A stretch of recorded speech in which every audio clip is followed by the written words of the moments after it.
This is Leonard from Why Talk a Real Talk. I had a discussion recently about the things that have been happening in our city. Of course, I live in Baltimore. In case if you didn't know, if I had mentioned it before, or if you're a new listener. Anyway, there have been quite a few newsworthy events about violence in our city in the last week. I won't go into any great detail, but sufficient to say that it's really getting out of hand. It's been out of hand before, but it's really getting out of hand now. A couple of examples. Recently, there was a 73-year-old man in Baltimore. I don't know if they said he was homeless, but I'm not quite sure he was homeless. Was attacked and stabbed to death on a busy street in broad daylight. There was another incident of a Congress councilwoman, a Baltimore City councilwoman, that was accosted in a secured community, gated community, by two young individuals. One was 14 and one was 13. She fought back, but they did harm her. They gave her a black eye and some other physical bruises and that sort of thing. But they've apprehended those two since then. There was another shooting in our downtown area near our famous Lexington Market where a person shot someone else in broad daylight. This is about 1 o'clock in the afternoon. Now, those are just three incidents. There was one other one too that I think is noteworthy. Is that there was police there were three individuals that were shot and killed and left in a townhouse or a row house in Baltimore City. And they said they were may have been part of the guerrilla gang. There was one other incident I really was just really gets on my nerves. There was a incident where and down Garrison Boulevard and Liberty Heights, which is a huge main intersection. A lot of people always a lot of traffic, foot traffic, and car traffic. But there were 3 or 4 young men were standing in front of a 7-Eleven store. And another young man came around the corner of the store and started shooting and shot all 4 of them. Now, people, there's something really wrong here. And I guess one of the main things I think is wrong is when our children, our young people, going back to the 13 and 14-year-old, are obviously being involved in illicit and illegal acts and convinced by obviously someone older than them to do these things because they know that they're not going to get any real serious jail time if caught. They can't be tried as adults. The other part of it is that, something's wrong when people feel that they can be comfortable enough to just shoot someone in broad daylight in a busy intersection such as downtown Baltimore. I mean, where this happened was near Lexington Market, and it just amazes me that this happened. So, in broad daylight, another one where a young man stabbed the 73-year-old. That was in broad daylight on a busy street. I mean, and this was actually photographed. Videotaped by surveillance cameras, the business surveillance cameras that are in the area. They know who he is. Clearly, can identify him, and he's been seen in the neighborhood. But for him to feel that he could just do that without any concern, that's frightening. It's real frightening.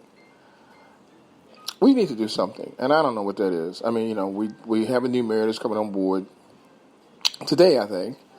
And I know that she knows it's a problem, and I know the police commissioner considers it a problem. I see him sometime when he's talking or responding to incidents and things like what we were just talking about. And he seems so perplexed and unhappy and sad that we're having these problems in his city, in our city. It doesn't just make any sense. When I was a kid, if someone killed somebody, I'm not that old, it was in the paper for a week. We talked about it, but we don't see any value lives anymore.